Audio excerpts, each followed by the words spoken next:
I want to talk about something that drives dentists crazy, and we never really know what to do about it because we're never really taught what to do about it in dental school. We have a certain amount of frustration when it comes to interacting with the auxiliaries that are there to try and make our job better, to take care of the patients, and just get us through the day. And I think the biggest frustration that we have is typically between a dentist and a dental assistant. So before we start rambling on about how we solve this frustration, let's just kind of mutually agree that the most important job in the dental office is the person answering the phone. Because if that person does a bad job, those patients never make their way into the dental office. So who's the most important person in the office? The most important person in the office is who answers the phone, which is typically the admin, administrative assistant, or the office manager. That's the most important person. Who has the hardest job in the office? No doubt, hands down, the person with the hardest job in the office is the dental assistant. And why is that? Because that dental assistant, typically female, but there's a lot more male dental assistants now, are probably 12 to 18 inches away from us every single moment of an 8-hour workday. And as we work, that dental assistant is responsible to create a playing field to allow us to work in that patient's mouth, which is dry and clean. And we know how hard this whole dental thing is. Whether you're doing a 3-service composite or doing a crown prep, or whatever you're doing, you've got saliva, you've got water, you've got spit, you've got patients who want to kind of catch their breath, you've got patients that want to swallow, and you want to try and finish this procedure as fast as possible. Not necessarily because you're trying to finish it fast just to get done with it because you're trying to make more money. You're trying to finish it fast to make the patient as comfortable as possible, to get them in and out of the dental chair, because quite frankly, there's not really too many patients who want to sit in our dental chair. So where does the frustration come in? The frustration comes in when the dental assistant is trying to make you happy. And what the dental assistant is trying to do is read your mind, trying to make you happy. And if the dental assistant and your expectations don't coincide, what happens is there's an enormous amount of frustration from the doctor to the dental assistant, and then the doctor very often will bark at the dental assistant, maybe not overtly in strong words or anything like that, but bark in a way that the dental assistant now realizes the doctor's mad at him or her. That creates a certain amount of frustration for the dental assistant, because really all the dental assistant wants to do is do the best possible job. They want to make you happy. But if you haven't taken the time to truly explain the nuances of the dental procedure, to have a briefing in the morning, whether you call it a morning huddle or you call it a briefing, and talk about specifically each one of the patients, and then the most important point that you're going to take home right now from listening to me on this video is the debriefing process at the end of the day to go over what everybody did right and wrong. And what you're going to find out is the dental assistant wants to have that tray set up exactly the way you want. The dental assistant wants to have the dental materials in the operatory for exactly what you want to do that day. But if you don't tell him or her in the beginning of the day, and then the procedure is done and there's a lot of frustration and clunkiness during the procedure, and then you don't talk about it afterwards, what's kind of going on in a good and positive way, what's going to happen is those mistakes typically often get repeated, or even worse for you, is the dental assistant over the course of time becomes frustrated, and frustrated so much that they decide to quit. And now you have to bring another dental assistant in, and you're going to go through a training period, and you're going to run into the same frustration again, because the communication between you and the dental assistant, well, there is none. So how in the world is the dental assistant supposed to anticipate what you want done unless you spend a lot of time explaining to the dental assistant what you want done? So let's kind of go through that again. The morning huddle, we like to talk about financial goals. We want to make sure if there's any holes in the schedule, how we're going to, handle emergencies, or we're going to put patients, or we're going to start to do all that kind of stuff. So the morning huddle in that regard makes sense to me. But more importantly in the morning huddle, to avoid any frustration on your end, is please spend time talking to the dental assistant about the procedures that you're going to do that day, what your expectations are as far as dental instruments, dental equipment, and dental supplies. Make sure the dental assistant has all of that there.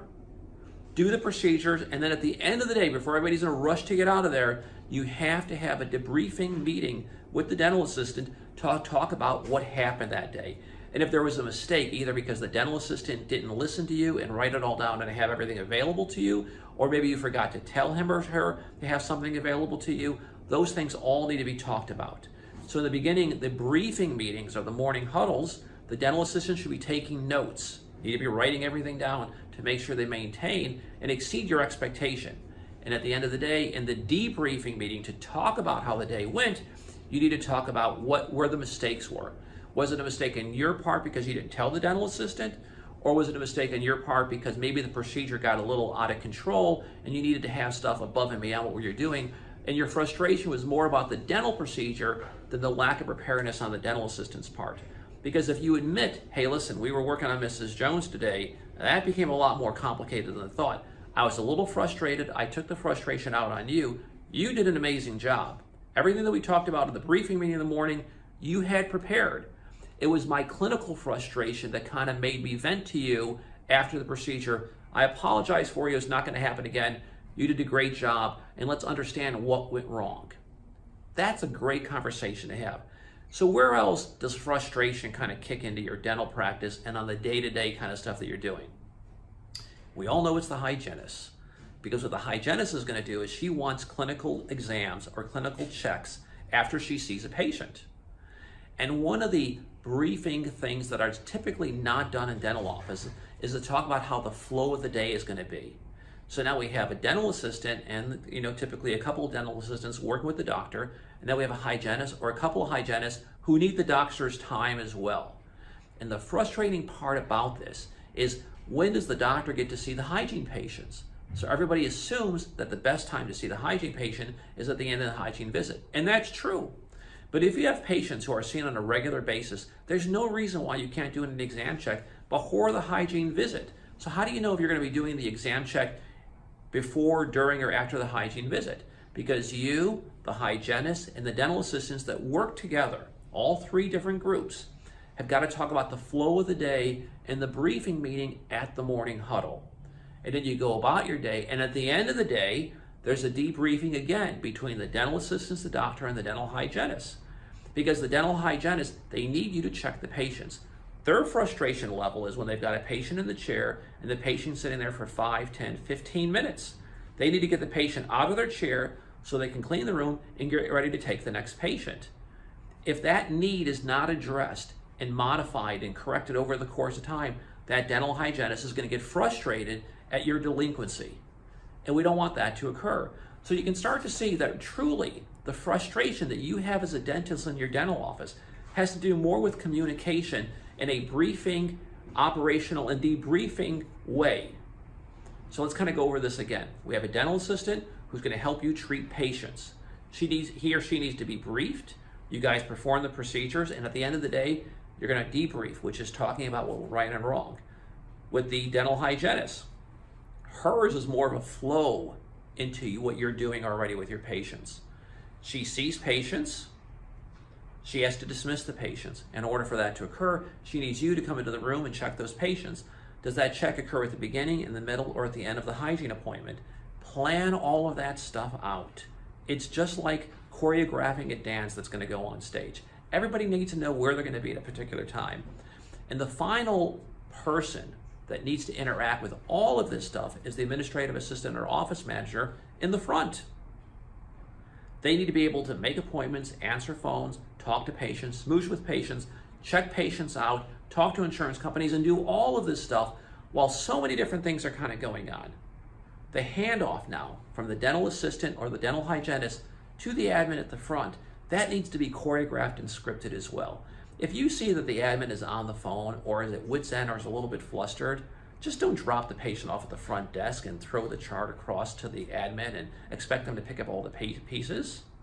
Why don't you spend just a few seconds at the front desk saying, listen, Mary's obviously on the phone. Let me kind of help with the checkout process here. I won't be able to do all of it because I've got other patients I need to take care of, but I never want you to feel abandoned in our dental office. You're very important to us, and we want to make sure that everything is taken care of for you. Try to create a good wow for those patients. So how do you avoid frustrations in the dental office?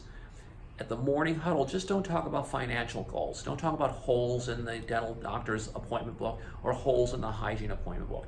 Talk about what's required for each of those patients from an operations standpoint. Equipment, supplies, whatever you need to make that patient experience perfect. Whether it's in the dental assistant doctor side or whether it's in the hygiene side. The day is complete, and at the end of the day, you have to spend at least 10 minutes debriefing the entire team. Now, what very often happens, and I've heard this from other doctors, is the people that work for you, they need to get out of there. They got to get home. They got to pick up their kids in daycare. They got to pick up their kids in aftercare. They got to pick up their kids, or they have to take their kids to different sporting events or tutors or piano lessons or whatever the case is. And I understand that. So schedule the patients so that you always have enough time at the end of the day to debrief. And when you hire employees, they need to understand that there's going to be a 10-minute debriefing, which is mandatory. You're more than happy to pay them for that time, but they have to be there for that meeting. Without that meeting, there's going to be so much frustration within your office, no one's going to like to be there. The dental assistant's not going to like to be there because he or she is getting frustrated. The hygienist is not going to want to be there because they're getting frustrated. And that frustration from those two auxiliaries will permeate onto the patient. And then eventually the patient's going to say, I don't really like being here as well. And they're going to leave the practice. So how do you avoid frustration? You spend time talking to the dental assistant, the admin, and the hygienist in the morning. You complete the day, and then you spend another 10 minutes at the end of the day. You have to debrief. That's how you avoid frustration in the dental office. And as soon as you do this, the fun that you always thought dentistry is going to be is all going to come back to you. It's the greatest job, the greatest profession in the world, as long as there's not frustration. And frustration could be squelched by wonderful communication at the beginning of the day and at the end of the day. Enjoy.